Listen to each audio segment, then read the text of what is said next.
If you ever feel out of control around food, you're not alone, and you're in the right place to learn practical, no-nonsense information about why you binge and how to stop. Binge eating does not mean that something is wrong with you. It's a natural but primitive brain response that you can correct. If you're ready for change, sign up for the Brain Over Binge self-paced online course for less than $20 per month. And if you feel you need personalized support, we also offer one-on-one coaching and group coaching. To learn more, go to brainoverbinge.com/subscribe. And I hope you enjoy the show.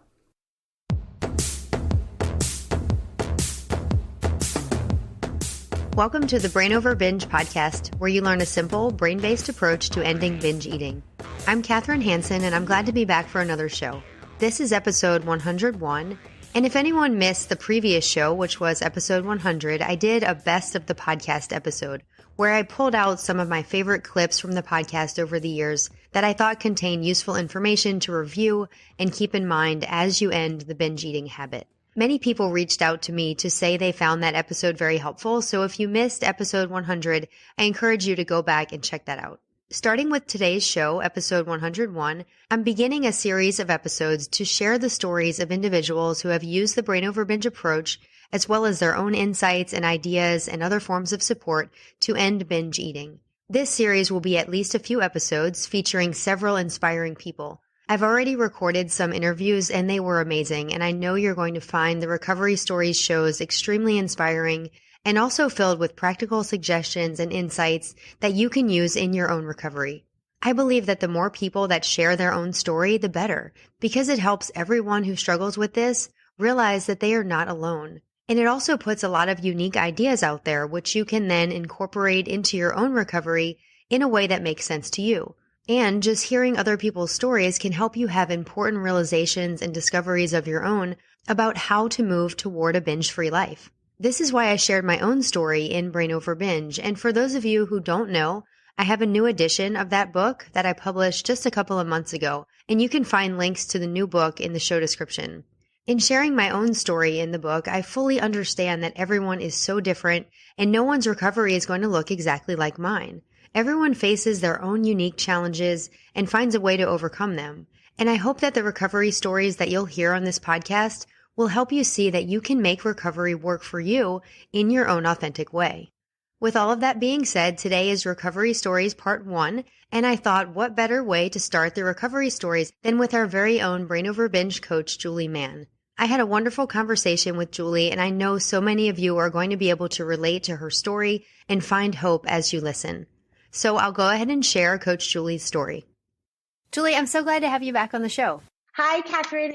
Today is going to be a special episode because we're going to get to learn more about you. And you have shared a lot of things on the podcast, just as we've talked about different topics that relate to recovery as far as your personal story. But I thought it could be really helpful for people to know more of your story. Yeah, happy to share. So I was thinking maybe we could start by just talking about how it all began. Like, where did your struggle with food? When did that start for you?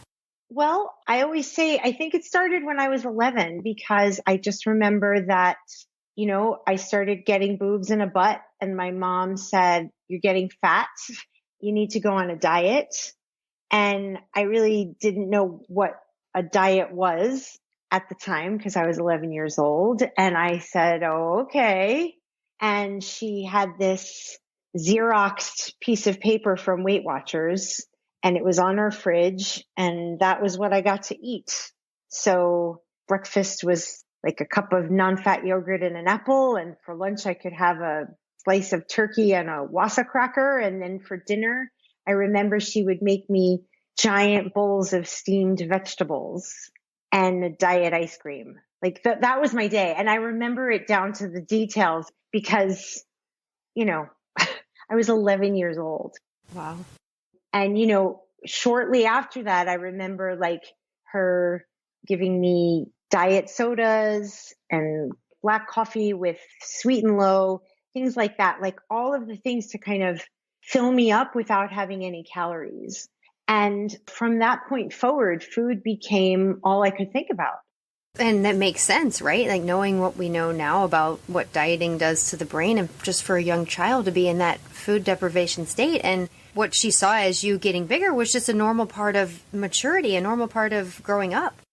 Yeah. I mean, I had entered into puberty at that age. And so my body was just changing shape, but I had never been fat and it was just a changing body type. But for sure, food issues and body problems, body issues and all of that stuff began right then, because then it was like I was on a diet and it was all exciting when my mother was like really, happy for me. If I lost weight, I'd get praised.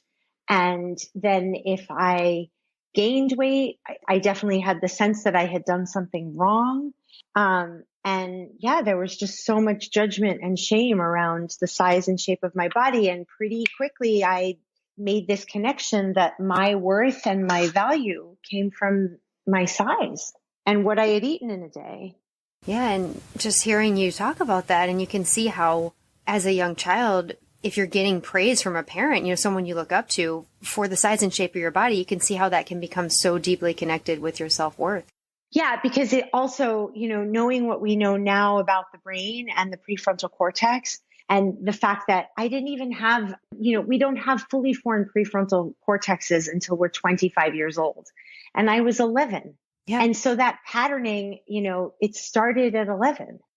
Exactly. And then also, your primitive brain regions are just more active. And I can see then how when you put your body in that deprivation state, did you start having episodes of overeating kind of right away when the dieting started? Yeah. I mean, I think that it was pretty quick. There would be like the good periods, good in quotes, like I'd have good phases and then I would sneak food. I just remember sneaking all the time. Like my mother didn't really keep anything in the house, but we had, she would have like things to bake with, like semi-sweet chocolate chips or things like that, or jars of all natural peanut butter. And if my mother went to bed and I'd go down into the kitchen and I'd take things and then she'd come down and find me and get mad at me. And then shortly after that, it was like any time that I could go to a friend's house instead of my own house after school where there were snacks, I would go and I would eat as many of the snacks as I could. And then I started babysitting when I was, in my early teens, and I would want to babysit all weekend long so I could eat the snacks. I mean, it's like, I remember this, and I remember like the parents would come home and I'd like hide all the wrappers of the thing, Yeah. But it makes sense. If you were hungry, you were in a deprived state, of course you wanted to get food. Yeah. And the other piece, and, I talk to clients about this all the time because it's like, I did the best I could with what I had. And the other thing is that like at that time in my life, like I was getting bullied at school. And one of the things that I saw pretty quickly is like, oh, when I eat food, I sort of feel better. Mm-hmm. Like not knowing about dopamine and the dopamine response in the brain and like all of those things. And so I just made this connection. Like, so it was like a twofold thing, I think at the time, because it was like, there was the food deprivation going on from all the dieting and then the positive reinforcement if I lost weight and the negative reinforcement if I gained weight, coupled with like wanting to soothe all of the alarm that I would feel from all the bullying. So, and it's like young kids, like they don't know any better. They don't have the mental capacity to make those connections. Absolutely. It's like if something feels good, of course you're going to want to do it. Of course you're going to be driven toward it. Not knowing, like you said, not knowing what's going on in your brain, not knowing that you're being flooded with dopamine. You just know that it feels good and that's what you want. Yeah, exactly. So if the dieting originally started from your mother, was there a point where it shifted and you were self-imposing your own food rules? I mean, I was always trying to follow some kind of plan. If it, Weight Watchers, and then as Weight Watchers evolved, then I started going to the Weight Watchers. I'm sure that I joined a million times. I probably did every program they offered. And in between, my friends were talking about dieting and like that was going on around me as well. So we did things together, like I remember some 500 calorie a day diet I did with some of my friends when I was in high school. And again, like not knowing what binge eating was, like not having any concept of that, but just knowing like I could only do it for so long. And then I would want to eat all the things, and my friends too. And I remembering like having sleepovers where we'd get like all this food and we would eat until it hurt, and not understanding like, why am I doing this? And like, why can't I just have the success that I was having before? Like, why isn't this working anymore? Not understanding, what was going on. And it just progressed over the years. It would just become more and more pressured and more tied to my self-worth. And then the older I got, the more dire the consequences in terms of the effects on my body or the extremes that I would take. Did your weight fluctuate a lot, like up and down through the years?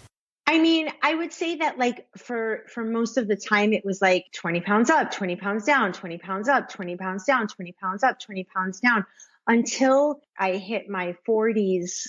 And then it started to be more like 30 pounds up, 30 pounds down, 40 pounds. But what definitely became apparent with the weight cycling and then also all of the extremes is that the more extreme I was, the more extreme the consequences in terms of both weight and effect on my body. And then also once I started doing really extreme things, like when I was an exercise bulimic and really injuring myself, and then also taking laxatives and damaging my digestion, and even becoming so underweight that a lot of my bodily systems didn't function properly.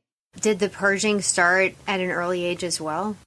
No, I would say that came much later. I mean, there was always this sense, like in the beginning, it was really just like dieting, right? Like it just felt like dieting and I called it overeating or cheating or blowing it or whatever, terms, but it was like dieting. And then I think it was binging, but I didn't have the terms for it then. And then as I got older, like in my 20s, and in my 30s, it was dieting and binging for sure. Like it was definitely binging, and I knew that it was binging then. But then the really, really extreme stuff, I would say that started in my 40s when my husband got sick with cancer. That's when I really took it to extreme measures, because by that point for me, it was easier to have an eating disorder than to deal with, the death of my co-parent and like being a single mom and a widow. It's a hard thing, I'm sure, to talk about. But I know a lot of people can relate to having an eating disorder and then also having like terrible events and terrible things happen to them. So can you maybe talk more about that, about how that connection between that traumatic event and the eating disorder sort of made everything worse? Yes. And, obviously I don't wish this upon anyone, but, when faced with a challenge of that nature, when you've been conditioned over so many decades to make everything about the size and shape of your body, that was my comfort zone. That was my familiar safe place. Yeah. Safe in quotation marks, because obviously binging and restricting is never safe, but that was my safe place. And clearly, like, finding out that my husband had stage 4 inoperable, incurable cancer and was going to, went from healthy to he's going to die in a few months and we're going to be doing home hospice. Like it was, again, in quotes, much easier to just develop a full-blown eating disorder. So first I just became anorexic, like I just stopped eating. And then that only could go so far. And then I started binging again. And then when I was binging, in my terror to have gained any weight, I would exercise as much as I could and also take laxatives. And then once he died, it was just very much binging and purging with exercise. Yeah, I mean, first of all, I'm so sorry you went through that, and I have heard, some of your story, and it's very heartbreaking. And something I'm wondering is, it seems like what we talked about earlier, you learn at a young age that food makes you feel good. You get this dopamine hit. Also, you learn that losing weight makes you feel good temporarily. And of course, when there's this terrible thing in your life, and anyone out there experiencing terrible things in your life, you want something that makes you feel good, quote unquote. Yeah, right. And then those habits just get more deeply ingrained. Yes. And I mean, I remember at that time reaching out to you, and you so kindly, like responded to me, but reaching out to you and like, oh my God, like I'm reading your book and I'm sure like everyone else who listens to this podcast and everyone else who's read your amazing book, like reading it and like finally somebody understands and, oh, it's just a habit. It's just my brain. Like it's just this habit that I've created makes so much sense. But of course, even reaching out to you and having that understanding wasn't enough because I was still trying to lose weight. Because again, especially because as you just mentioned, my brain had made the connection not only between the high of the food, but the high of the chase of this mythical body. Yeah. So it's like, even though you could see that it was a habit, you could see that you were just kind of on repeat and going after something that really truly wasn't helping, you still seemed to chase after it. Yeah.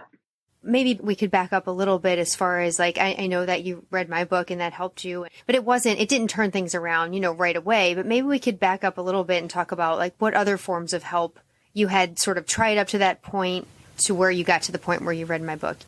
Yeah. Well, I mean, gosh, therapy, eating disorder groups. I mean, I remember being in college and joining an eating disorder group. I don't know if they called it an eating disorder group, but it was something of that nature. And even just my major in college, like I went to Berkeley to be a nutrition major because I wanted to help people who had issues around food and body.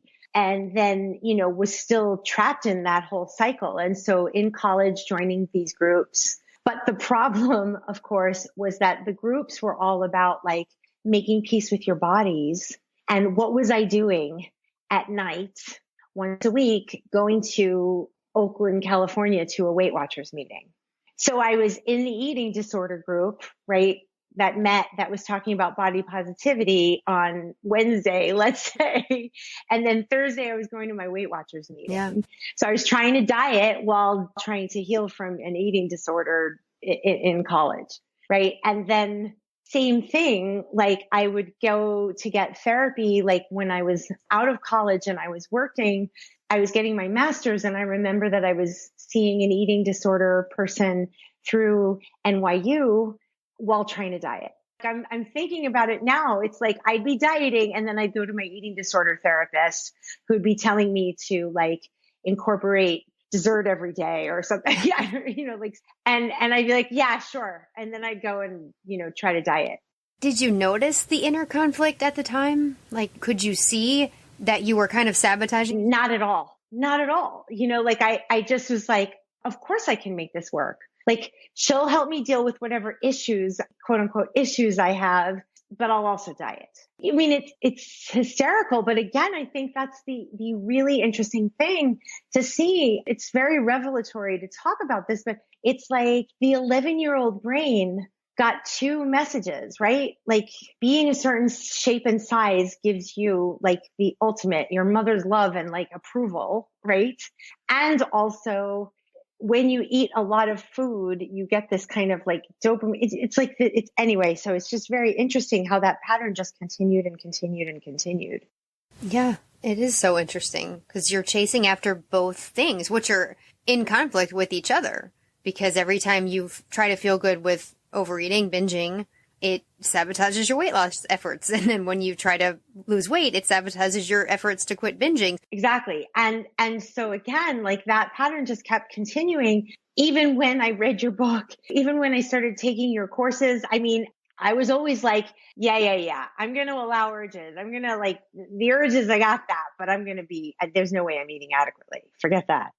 Yeah, and I feel like you had long stretches, though, where you could, avoid the binging, but then it would always come back. Always. Mm-hmm. Always. I did. I had many long stretches. Those were like those phases where I was semi-eating adequately or like paying lip service to eating adequately, but really with an eye towards, let's see what the minimum adequate could be. Mm-hmm.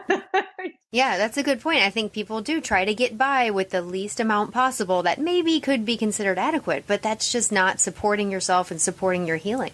Right. Not at all. Right. And so it would be like, maybe I can outthink this. And it wasn't until that moment when I finally was like, okay, this isn't working. Mm-hmm. This doesn't work. It's never going to work. And I don't care if I don't ever lose a pound again for the rest of my life. I'm not living and I can't go on like this. Mm-hmm. It seems like you chase that smaller body, you chase the weight loss very habitually, because that's what you had been sort of conditioned to do. Was there a point when you just realized like you don't need to chase that anymore? I mean, that had also been evolving like around the time that I finally was able to go all in for the actual brain over binge approach of eating adequately Mm-hmm. and allowing urges. It's like that finally clicked. I was moving in that direction because also I went for longer periods of time where I was carrying more weight because it stops working after a while, right? Like the body doesn't rebound. And so I was already so uncomfortable, but I was making myself more uncomfortable with the binging. And it's like the ramifications of the binging, the older I got, became more and more severe. So the digestive distress, the physical and emotional distress, lost time at work, just like living this life that was so tiny in every way, not being able to socialize, see family members, be with my daughter. I had just lost enough years. And so it was starting to click for me that like my size is really the least interesting thing about me. And people just want to have time with me and I want to have time with them. And that's what really matters. Absolutely. And just to see that it's time to start pursuing other things. And I'm sure there's a lot to make that shift and to shift your focus away from something you've been driven toward for so long. I'm sure that took a lot of work as far as your thoughts and redirecting your focus. Yeah, absolutely. Absolutely. I mean, I've said this before on the podcast, I think, and I've said it before on calls, but it's like I went all in for the suck because it was for me, like the urge cycle was, urges to binge, urges to beat myself up, urges to restrict, urges to hate my body, right? Like all of those urges were part of my urge cycle. And so I had to go all in for all of it. And I just, I cleared out my closet. I got clothes that fit the body that I was in at the time. And I really, as we said on our last podcast about non-weight benefits, like I made it all about non-weight benefits while really like accepting that it was going to be about eating adequately and that eating adequately is messy and there's no perfection. There's never going to be perfection in that. And that if I just was able to eat adequate meals in the body I was in and then really savor what was better every single day immediately when I wasn't binging, that gradually over time I would be free of it. And it was very uncomfortable in every way. Yeah, because you're basically deconditioning that 11-year-old brain, like those patterns that got set and solidified when you were so young. Even though you're eating adequately, even though you're allowing urges, that primal brain, that 11-year-old brain is still saying, but you'll feel good if you lose weight, but you'll feel good if you overeat, so you have to just allow those urges, allow those habitual drives and just keep redirecting, keep, on the healthy path you're going and it eventually falls silent. Yeah. Right. And it's also really critical, as I'm always saying, it's not optional to celebrate every little choice. And so I just made that, my complete focus. I made it my job to celebrate every non-weight benefit, to celebrate every time I had an urge and let it move through me. Because yes, it was uncomfortable. I want to say like, yes, I had to go all in for getting very uncomfortable, but the best kind of uncomfortable, that productive discomfort of growth that has nothing but net benefits on the other side. And those you get immediately. So to everybody listening, like you get that immediately on the other side. I know I keep kind of going back to 11-year-old Julie, but I find it very interesting that when you talked about celebrating, when you were younger, your mother celebrated your weight loss accomplishments and that got solidified. So taking that same concept and applying it to your recovery and celebrating your wins, celebrating when you eat adequately, celebrating when you allow an urge, that's just doing the opposite and like undoing everything that had been done over the years. Yeah, exactly. Which is why it's so counterintuitive. And yet it's so interesting how much more long lasting, valuable, meaningful learning to celebrate those non-weight benefits are, because the other piece of it is it's so fleeting. Like the high of weight loss is so short lived. And for me, it was always tied to terror, because again, if we're thinking about like the fact that I had made this computation in my brain that like being a certain size equals love and validation from my mom, love, approval, validation from my mom. So I'd made that equation. And so I lived in constant terror of ever gaining weight, because it would mean, really getting kicked out of the cave, right? Yeah, Like it's like survival. survival. Right. And so the thing about tying everything to being a certain size, it's like, yeah, there's maybe a slight hit of elation, but then it's coupled with, but like, oh God, this isn't going to last. And, again, and that fear brain would just like kick in immediately. And so, whereas like with non-weight benefits, there's no fear ever. Like, it's just like you're in your integrity and you have energy and your mood is good and you slept well and you got to be present for the people you love. No strings attached, no fear necessary. That makes a lot of sense. Something I want to ask about is, I know that mindfulness has been a big part of your journey, and in the work you do with the Brain Over Binge group, you bring in a lot of mindfulness. How did that factor into your recovery? Yeah, that's a great question. I mean, and I always say this, like mindfulness is wonderful. And I do think that like being aware of lower brain messages and making those distinctions, like there's a level of mindfulness involved in that. But I always say like, it's certainly not required for recovery. I had been meditating for decades on my own before I got trained as a mindfulness instructor. And I can't say that it really helped with my recovery, in that regard. But what I will say is that it's a wonderful add-on, and that meditation, mindfulness, learning to allow what is, like all of the messages behind that were also, because I always say like 40 years, I was learning new things every step of the way. So even though it wasn't this smooth shot to being free, it was decades long, but every time I tried, I learned something new, another tool, another thing in my arsenal that helped me. And so for me, I do believe that urges are a feeling in the body, and we're meant to feel everything. And so with mindfulness, it's a really great practice for making space for what is. I'm feeling desire, and that's okay. I'm feeling scared, and that's okay. I'm feeling worried, and that's okay. Making space for that. And, the practice of mindfulness and learning how to be with your emotions and let them move through you is so powerful. Yeah, it's just like the more you can step back and observe your own thoughts, observe your own feelings without getting all caught up in them, right? That can only help you when the urges to binge come. Yeah. And also learning to have that distance, and also learning to see like, oh, when I just allow them without resisting, without getting tense, without, wondering why they've arrived, just going, okay, here it is. Like I'm having a thought about food. Okay, I can just let this pass. It's amazing. You see how less charged they become, and you just start to detach more and more from them. And it's the opposite of that fear response you talked about earlier. It felt like such a terror. It felt like you absolutely had to do these things. And when you start that acceptance and allowing the urges, allowing these feelings, it's just the opposite of the fear. Yeah, exactly.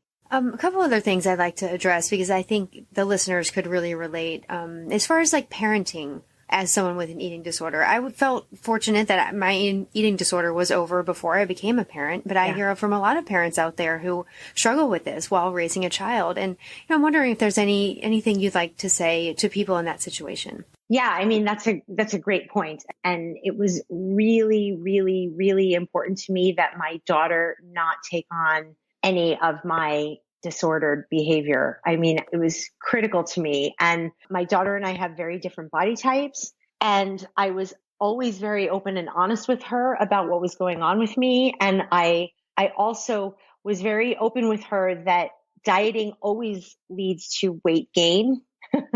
And that it's a path to having an eating disorder. And as she was entering into junior high and high school, I said, there may be lots of your friends who start talking about the size and shape of their bodies and or what they're eating. And I want you to always remember that your body has all the wisdom in it. and you fuel it in ways that feel good, ways you love that love you back. And you move your body in ways you love because it feels good to move. And if my daughter ever, my daughter went through lots of different growth spurts where she would be gaining weight. And if her clothes didn't fit, unlike my mother who called me a fat horse and got really upset, I'll never forget that when I was 13 and my jeans didn't fit. When my daughter's clothes don't fit, I just would say, oh, there's something wrong with your clothes. I guess we need to go shopping. It's such a healthy perspective to be able to impart that on the next generation, that dieting does not work. We can appreciate our bodies, celebrate our bodies, no matter what they look like, while still promoting health as well. Yeah, exactly. And I'll just say, I'm really happy to say that I see my daughter as somebody who's extremely comfortable in her body and really embraces her body. And, I think that's a beautiful thing to see. Very comfortable singing, dancing, performing, and dressing in a way that she feels good in. It makes me so happy. That's wonderful. Another thing I think people may be able to relate to, and I don't know if this may be too personal of a question, but I'll just go ahead and ask it and, see. Mm-hmm. But as far as looking back on what happened to you and your mother, and I'm sure your mother loved you and maybe she thought it was a healthy thing, but obviously we know now it was completely the opposite and really led to a lot of problems for you. Was there a process you needed to go through to sort of forgive her or to heal that? That's a great question. I definitely talk to her about it at various points. Do you realize that I was 11 years old? And she doesn't even remember that happening, which is very funny to me. And to this day, eating in front of her, she'll look at me sideways, depending on how much food I'm putting on my plate or whatever I'm taking. And at this point, I kind of laugh about it. But I will say that I don't think that I ever felt angry at her. It was more understanding, oh, she grew up in this world where that was just the norm. Yeah. It was totally the norm. And I am so far from a perfect parent. Most often I call myself a train wreck as a mom, more often than not. And so I just have so much compassion. I think becoming a mom actually really helped me have so much compassion and understanding that we all do the best we can with what we have. And it's messy. It is messy being a parent. It's messy knowing what to say and what to do. And, I maybe didn't give my daughter an eating disorder, but I'm sure that there are a lot of things that she'll need to go to therapy for about me too, And so I just have a lot of compassion and love from my amazing mother because she's an amazing mother. And yet flawed just like all of us. I think it's really amazing to hear you say that, because holding on to that, I think a lot of people will look back at their childhood and think, oh, it was because of this person or this event. And yes, it's true, but holding on to that anger about it and holding on to any sort of blame for a certain person, it can be helpful for some people to work through that for sure. But the more we hold on to it, it just hurts us. Yeah, exactly. Exactly. There's that wonderful quote, resentment is like swallowing poison and thinking the other person is going to get hurt. I'm botching it a little bit, but it's something along those lines. Yeah, it's really insightful. Your journey and my journey were very different in many ways. And that's why I think it's so important for people to hear so many different perspectives. But what advice would you have for someone who feels like their journey is more up and down and it's not so linear and they don't just stop binging right away? What would you say to someone who just kind of keeps repeating the same patterns? Yeah, well, I think it's really, really great to remember that you're always spiraling up and that it's never too late, ever. It doesn't matter how much time has passed. It doesn't matter how many times you feel like you're repeating the same patterns. First of all, they're probably not exactly the same patterns. And you've probably learned so much, and not probably, you've definitely learned so much all along the way. And all of that counts. And every period that you haven't been binging counts, all of those things. And that it's just a matter of tweaking it a little bit, but nobody's ever too far gone. If I can do it, anybody can do it. Yeah, that's super inspiring. And Julie, we've talked to someone on the show before about the group, and I just think it's amazing that after having recovered using the Brain Over Binge approach and other things that helped you as well, that you now help other people and you offer one-on-one coaching and group coaching. So could you kind of talk a little bit about how you work with people in that way? Absolutely. Yeah. It's like my honor and my privilege to get to do that. I'm so happy to be doing it.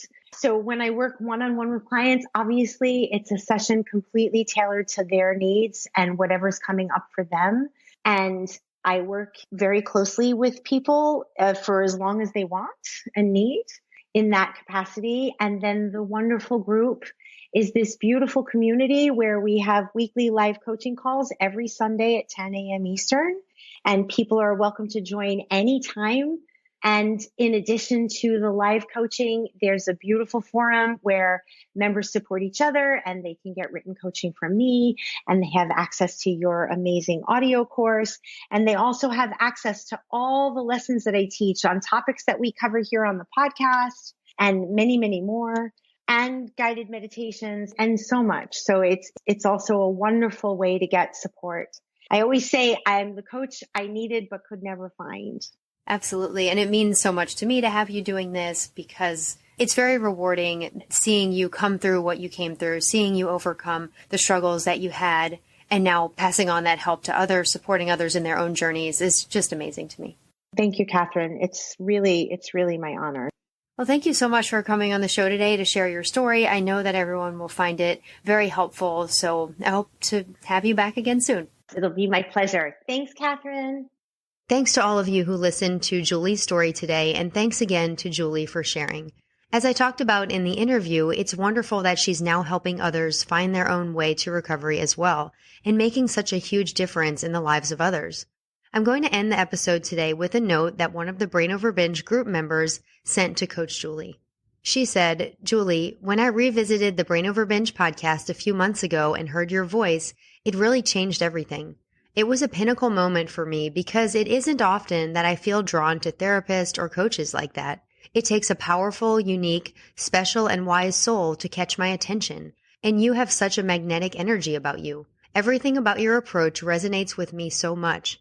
I was searching for years to find that person who could help me through my particular struggles, and you have been such a blessing, have such brilliant, relatable advice, and have been exactly what I needed to take that next step toward healing. I thank you from the bottom of my heart. You are helping heal so many people. It's amazing. You have a gift, and it's truly admirable." She truly does have a gift, and I appreciate all the work that Julie does to show people a path to freedom from food issues. Know that if you want personalized support from Coach Julie, you can join the group at brainoverbinge.com/group, or you can book a one-on-one session at brainoverbinge.com/1-on-1-coaching, and that's with the word one. Those links are also in the show description. I hope that you'll join me again, and I hope that these Recovery Stories episodes will help to encourage you and remind you that you have the power to change your brain and live a binge-free life. The Brain Over Binge podcast is produced and recorded by Brain Over Binge Recovery Coaching, LLC. All work is copyrighted by Brain Over Binge Recovery Coaching, LLC, and all rights are reserved.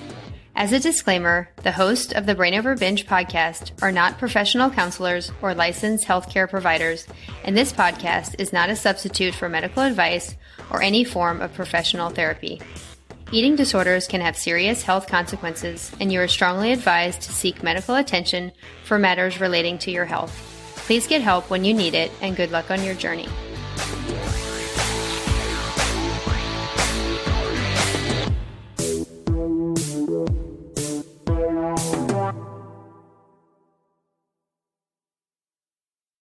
Need more help? You can find all of our current and upcoming options for support at brainoverbinge.com.